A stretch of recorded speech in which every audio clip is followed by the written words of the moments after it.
Indonesia sukses menjadi juara grup C Piala Sudirman 2021 setelah menyingkirkan Denmark di pertandingan ketiga dengan skor tipis 3-2 pada Rabu, tanggal 29 September tahun 2021. Itu artinya Indonesia lolos ke babak perempat final sebagai juara grup dan akan menghadapi runner-up di grup lain. Saat ini, skuad Indonesia mempunyai kelemahan di sektor tunggal putra maupun putri. Dari sektor putra, Anthony Ginting telah bermain sebanyak 2 kali dan mengalami 1 kali kekalahan, kemudian Jonathan Christie juga mengalami 1 kekalahan. Di sektor tunggal putri, semua pemain telah merasakan pertandingan, namun hanya Gregoria Mariska Tunjung yang mendapatkan kemenangan. Pebulu tangkis tunggal putra Jonathan Christie mengalami kekalahan dari pemain muda potensial Kanada, Brian Young, dan membuat Indonesia sempat tertinggal 1-2. Di game pertama Brian Young sempat tertinggal sangat telak dan kalah dari Jonathan Christie dengan skor 9-21. Namun di set kedua dia memberikan perlawanan yang sengit hingga akhirnya menang dengan skor 22-20. Di game penentuan, Brian Young memastikan kemenangan di set ketiga dengan skor 21-18. Namun Kanada sendiri akhirnya kalah setelah wakil mereka tumbang di pertandingan keempat dan kelima yang menjadikan skor menjadi 2-3 untuk kemenangan Indonesia. Sementara itu, pemain tunggal putra nomor 1 Indonesia Anthony Ginting harus takluk dari wakil Denmark, Anders Antonsen, yang sebelumnya ia kalahkan di Olimpiade Tokyo 2020.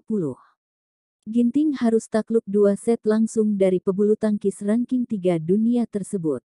Di game pertama, Anthony Ginting langsung tertekan oleh permainan Anders Antonsen hingga harus tertinggal 0-6 di awal laga. Ginting sempat mendapatkan 3 poin beruntun dan mengurangi defisit angka menjadi 3-5. Namun Antonsen kembali menjauh setelah smash kerasnya menembus pertahanan Ginting, skor 5-8. Tak sampai di situ saja, Antonsen semakin menggila dan mengakhiri interval pertama dengan kedudukan 5-11. Bahkan pemain yang disebut-sebut mirip dengan Erling Haaland itu pun semakin menjauh di skor 7-14. Akhirnya, pemain dengan ranking 3 dunia ini pun mengakhiri set pertama dengan skor yang cukup telak 9-21.